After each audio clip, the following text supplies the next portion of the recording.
Hi, I'm going to swing with Santa, and then I'm going to show you how to do it too.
So that was a lot of fun. And it only is fun and sounds cool if it's swinging. Swinging is very difficult to explain in words, but it's really easy to show you. Now, if I'm going to play this melody,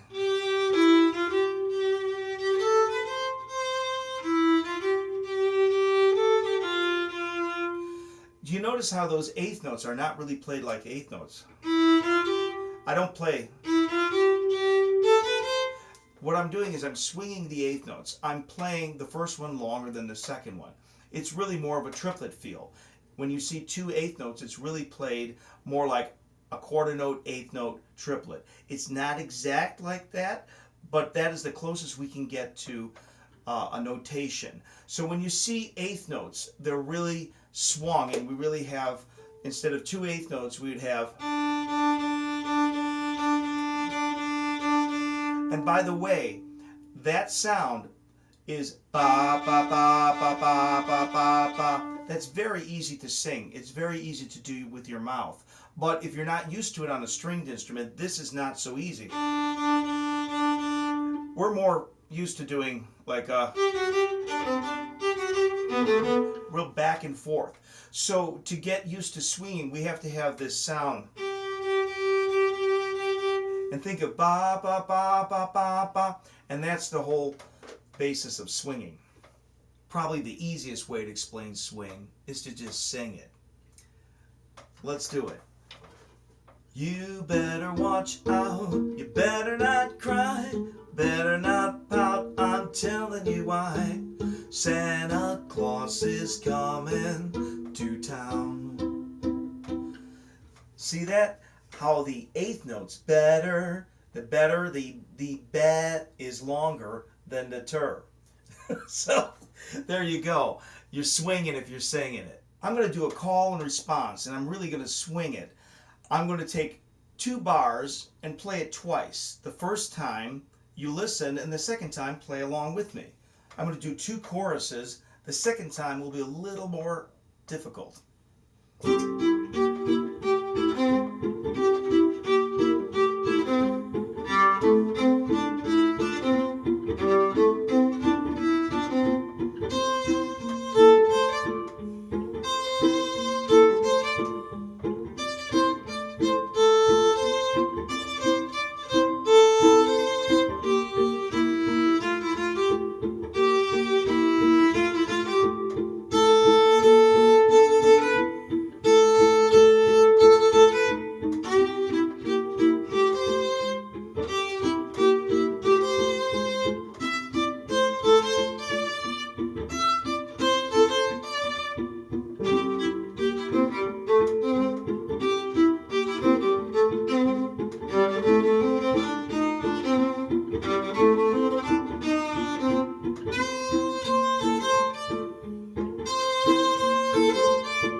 All right, so there we get a little started swinging by copying what I do. So it's your turn to improvise, and you want to know what notes to use.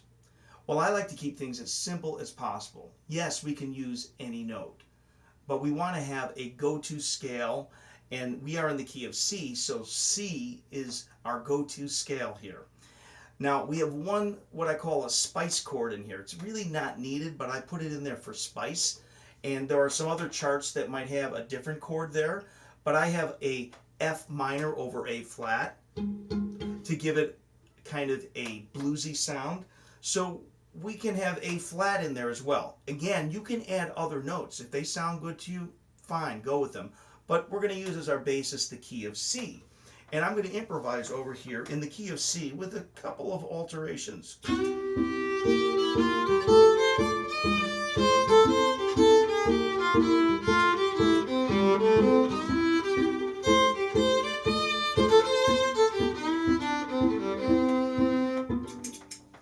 So there I was mostly in the key of C, and then I can hit some other notes, some bluesy notes as well.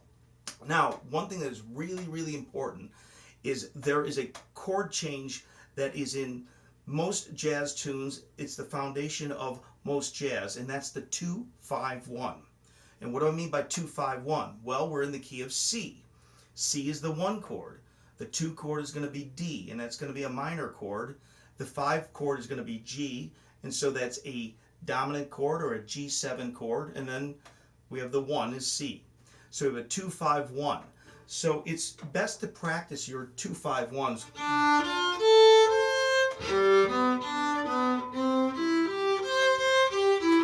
I'm going to play the first 8 bars of this song, and I'm going to emphasize the 2-5-1 by arpeggiating those chords. Here we go.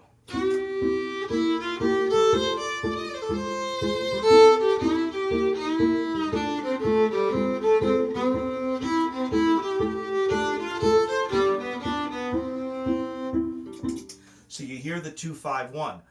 So the bridge, the He Knows When You're Sleeping part, is really going into the key of F. It's a 2-5-1 in the key of F. G minor, C, F. And it does it again. Then the next 4 bars are really in the key of G, and what's happening are some spicy, extra spicy chords, but really that's what we're doing. We're in the key of G with some 2-5-1s and some added stuff here that I like to spice it up with. So here we have a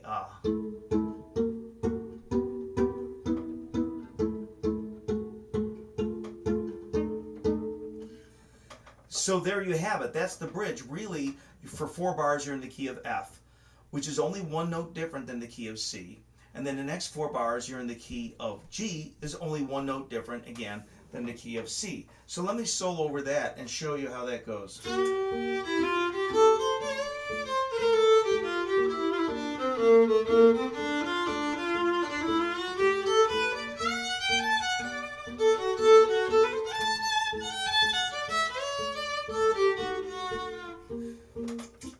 And there you have it. Now you're making the changes. Yes, there are other notes you can use, but you want to have, kind of go-to scales in all this stuff. And so you want to recognize the 2-5-1s and definitely want to swing in all this stuff. Lastly, I want to explain the double stops here in the chord chart. This is so you can be an accompanist.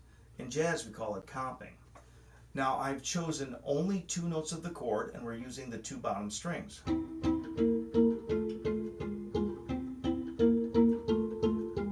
Because this just sounds so much better than all 4 strings, which kind of sounds like a ukulele. Nothing against ukuleles. I love ukuleles, but this is just a much hipper sound for this. What I'm trying to do here is trying to emulate the sound of Django Reinhardt, who is the great guitarist that played with Stefan Grappelli, the great jazz violinist. Together, they had the Hot Club of Paris. Now, cellist, you can also be a bass player if you play these notes separately. And again, there's a lot of other notes you could use in other bass lines, but this is just a suggestion. The quarter note rhythm here is the most basic one that I wrote out, but there are others you can use as you get more comfortable. Now I want to wish everybody happy holidays and have fun swinging with Santa. If you noticed here, I was using a loop pedal to accompany myself or comp for myself, and I'm going to turn it on right now so that you can have some fun swinging with Santa.